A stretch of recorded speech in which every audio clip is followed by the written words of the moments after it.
Hi friends, welcome to Niharika. ഇന്ന് ഞാൻ പറയാൻ പോകുന്നത് ഒരു ലോ ഓഫ് അട്രാക്ഷനിലെ ഒരു മാനിഫെസ്റ്റേഷൻ മെത്തേഡാണ്, 11-11 മെത്തേഡ്. ഇതിനെപ്പറ്റി ആധികാരികമായി പറയാനൊന്നും എനിക്കറിയില്ല. ഞാൻ ലോ ഓഫ് അട്രാക്ഷൻ്റെ ക്ലാസ് അറ്റൻഡ് ചെയ്യുന്നുണ്ടായിരുന്നു കഴിഞ്ഞ കുറച്ച് നാളുകളായിട്ട്. പോസിറ്റീവ് തിങ്കിങ് ഏറ്റവും കൂടുതൽ നമുക്ക് വേണ്ടുന്ന നമ്മുടെ മനസ്സിനുള്ള മനസ്സമാധാനം. അതിനു വേണ്ടിയിട്ടാണ് ഞാൻ ഈ ക്ലാസ്സുകൾ കൂടുതൽ അറ്റൻഡ് ചെയ്ത് തുടങ്ങിയത്. അപ്പോഴാണ് ഈ ഒരു പോയിന്റിലാണ് എല്ലാവരും കൂടുതൽ ആൾക്കാരും ശ്രദ്ധ കൊടുക്കുന്നത്, ലോ ഓഫ് അട്രാക്ഷൻ. അതിനെപ്പറ്റിയൊന്നും കൂടുതൽ ഡീപ്പായിട്ട് പറയാനോ ഒന്നും എനിക്കറിയില്ല. ഞാനിപ്പോഴും ക്ലാസ് അറ്റൻഡ് ചെയ്തുകൊണ്ടിരിക്കുന്നതേ ഉള്ളൂ. പക്ഷേ അതിലെ ഈ ഒരു മെത്തേഡ് എനിക്ക് വളരെ വേഗത്തിൽ ഫലം തന്ന ഒരു മെത്തേഡാണ്. കാരണം ഞാനൊരു ബൂട്ടീക്ക് തുടങ്ങുക എന്നത് എൻ്റെ സ്വപ്നം മാത്രമായിരുന്നു. എൻ്റെ സ്വപ്നങ്ങളിൽ മാത്രം നിന്നിരുന്ന ഒരു കാര്യം.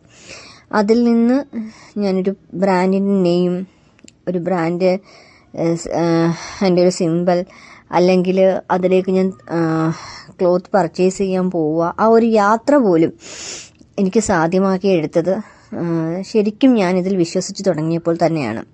ദൈവത്തിൽ വിശ്വാസമുണ്ട്, അതുപോലെ തന്നെ ആ ദൈവം നമുക്കെല്ലാം നൽകും എന്നുള്ള അതികഠിനമായ വിശ്വാസം.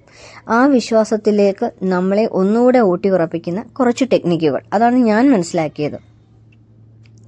അപ്പോൾ 11-11 മെത്തേഡ് എന്ന് പറഞ്ഞാൽ, നമ്മൾ നോട്ട്ബുക്ക് എടുക്കുക, നമുക്ക് വേണ്ടുന്ന കാര്യം ഒരു ദിവസം 11 പ്രാവശ്യം എഴുതുക.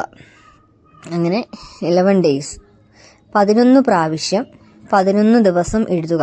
അത് 11 മണിക്ക് എഴുതണമെന്ന് പറയുന്നുണ്ട്, പക്ഷേ എനിക്കത് സാധിച്ചിട്ടില്ല. കാരണം പകൽ സമയത്ത് നമ്മൾ ആ സമയം ഓഫീസിലായിരിക്കും, രാത്രിയിൽ ഉറങ്ങിയില്ലെങ്കിൽ പോലും കുട്ടികളുടെ കാര്യവുമായിട്ട് എന്തെങ്കിലും തിരക്കിലായിരിക്കും.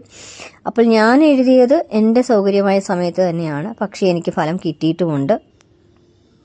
എനിക്കൊരു ബൂട്ടിക്ക് സ്റ്റാർട്ട് ചെയ്യാനായാലും അതിൽ കസ്റ്റമർ വരാനായാലും ഒക്കെ എന്നെ സഹായിച്ച ഒരു ടെക്നിക്ക് തന്നെയാണിത്. അപ്പം ഇത് ഞാനിവിടെ പറയുന്നത്, ഒരു വീഡിയോ ആയിട്ട് ഇത് ഞാൻ ചെയ്യാൻ ഉദ്ദേശിച്ചത് വേറൊന്നും കൊണ്ടല്ല.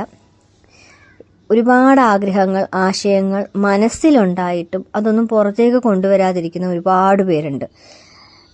ഞാൻ പൊതുവേ അലസതയുള്ള ഒരാളാണ്, ഇപ്പോഴും അലസത കാണിച്ചുകൊണ്ടിരിക്കുന്നു. അത് എനിക്ക് ഒരുപാട് നെഗറ്റീവ് കൊണ്ടുതരുന്നുമുണ്ട്. പക്ഷെ എങ്കിൽ പോലും അതിൽ നിന്നെല്ലാം പോസിറ്റീവ് ആകാൻ നമ്മളെ സഹായിക്കുന്ന കുറച്ച് സ്റ്റെപ്പുകളാണിതൊക്കെ. നമ്മൾ എന്തൊക്കെയോ നമുക്ക് വേണ്ടി ചെയ്യുന്നു എന്നുള്ള തോന്നൽ നമുക്ക് തന്നെ വരുന്ന ഒരു ഫീലിംഗ്. അതാണ് ഈ ഓരോ ടെക്നിക്കലും. ഇത് ഒരു ടെക്നിക്ക് മാത്രമാണ്. ഓരോ ടെക്നിക്കുകളും ഞാൻ ചെയ്യുമ്പോൾ എനിക്ക് തോന്നിയത് അത് മാത്രമാണ്. ഞാനത് ചെയ്യുന്ന ദിവസം, അപ്പം ഞാൻ എനിക്ക് വേണ്ടി ഒരു എഫേർട്ട് എടുത്തു എന്ന് എനിക്ക് തോന്നുന്ന ദിവസം ഞാൻ ഒരുപാട് ഹാപ്പിയാണ്.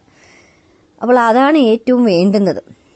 നമുക്ക് വേണ്ടി കുറച്ച് സമയം, നമുക്ക് വേണ്ടി എന്തെങ്കിലുമൊക്കെ ചെയ്യാനുള്ള കുറച്ച് സമയം നമുക്ക് മാറ്റിവെക്കാനുണ്ടാവുക.